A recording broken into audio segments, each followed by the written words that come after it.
हाँ, तो बच्चों, पिछले पीरियड में हम पढ़ रहे थे अनुप्रास अलंकार।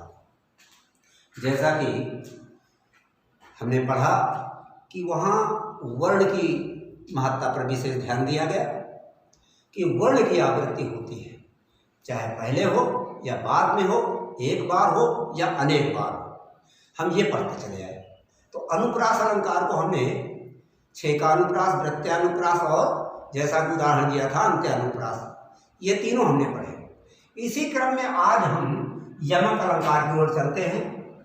देखते हैं हमारा यमक अलंकार क्या हमें बता रहा है, कैसे हम जानेंगे कि कविता में यमक अलंकार है भी या नहीं। कहते हैं जहाँ किसी काव्य में शब्द की आवृत्ति एक या एक से अधिक बार होती है और हर बार उसका अर्थ बदल जाता है, जहाँ अर्थ बदल जाता है वहाँ पर यमक अलंकार होता है।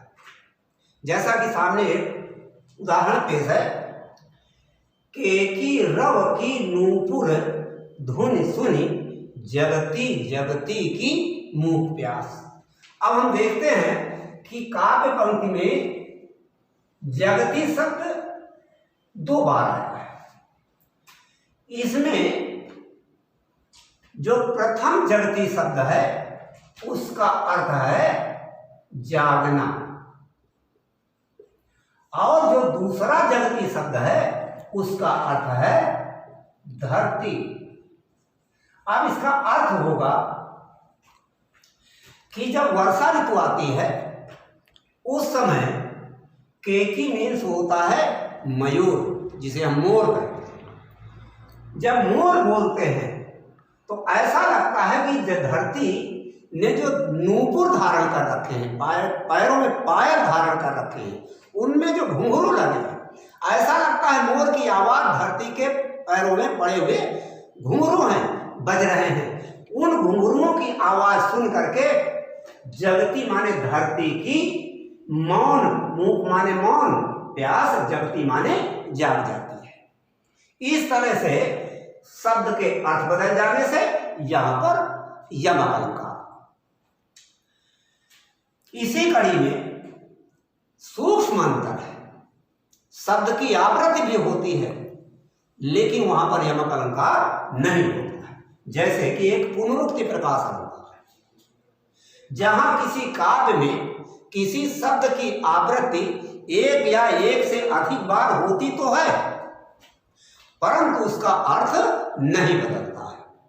कभी कभी हम भ्रम में पड़ जाते हैं कि यहाँ पर शब्द की आवृत्ति हो रही है और अनजाने में हम उसे यमक अलंकार मान बैठते हैं, यहाँ हम धोखा खा जाते हैं। अगर उसका हमें अर्थ नहीं आता है तो हम समझ लें कि वहाँ धोखा हो सकता है। जैसे एक उदाहरण हमने पेश किया, दिवसावसान का समय मेघमय आसमान से उतर रही है, वह संध्या सुंदरी परी सी धीरे धीरे धीरे।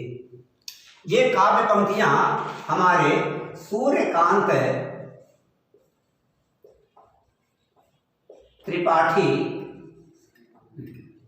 त्रिपाठी निराला, यानी कहने का मतलब ये निराला जी की काव्य पंक्ति है। इस काव्य पंक्ति में हम देखते हैं कि शाम हो रही है, दिन ढल रहा है, सूर्यास्त होने को बिल्कुल तैयार है। जब सूर्यास्त होता है यहाँ पर दिवसावसान, जब हम इसका विच्छेद करते हैं 2 शब्द जुड़े हैं, दिवस धन अवसान, दीर्घ संधि हो जाती है। यहाँ पर दिवस माने दिन का, अवसान माने समाप्ति, दिन की समाप्ति का समय था। जब दिन समाप्त होता है तो हम देखते क्या है कि हमारे जो आसमान का रंग होता है मेघमय आसमान से, उस समय हमारे मेघ माने बादलों के समान रंग वाला आसमान हो जाता है, नीला आकाश हो जाता है, कुछ सांवलापन लेता है जब सूर्यास्त हो जाता है। उस ऐसे सुंदर वातावरण में होता क्या है कि आसमान से एक संध्या रूपी सुंदरी उतरती हुई चली जाती है। ऐसा नहीं कि उतरती है आकर के इकट्ठा कूद पड़े, ऐसा नहीं होता। वो संध्या रूपी जो सुंदरी है वो लग कैसी रही है? परी सी। परी जैसे लगता है कि इंद्र लोक से कोई परी उतरती हुई चली आ रही, परी के समान दिखाई पड़ती है, इकट्ठा नहीं कूद पड़ती, धीरे धीरे धीरे। देखिए यहां पर मुख्य बात यहां पर यही है कि शब्द की आवृत्ति हो रही है धीरे धीरे धीरे, लेकिन ये नहीं कि हर धीरे शब्द का कोई अर्थ बदल रहा हो। यहां पर एक सम्मिलित अर्थ की प्रतीत होती है कि धीरे धीरे धीरे का मतलब है अत्यंत धीमी गति से वो क्रमशः धीरे धीरे नीचे की ओर चली आ रही है। इस तरह से ये सूक्ष्म अंतर समझ लेना बहुत जरूरी होता है, नहीं तो धोखा खा जाते हैं कि कहीं ये यमक अलंकार का ही उदाहरण तो नहीं है, लेकिन जहां ऐसी स्थिति होती है वहां पर पुनरुक्ति प्रकाश अलंकार ही हुआ करता है।